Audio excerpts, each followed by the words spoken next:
আমাদের গ্রুপের অনেক আপুর প্রশ্ন, আপু ফল খেলে কি ওজন বাড়ে?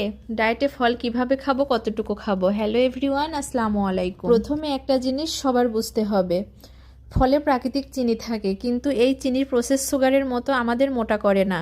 কারণ ফলে থাকে ফাইবার, ভিটামিন, মিনারেল আর পানি, যা শরীরে খুব ধীরে ধীরে শোষিত হয়।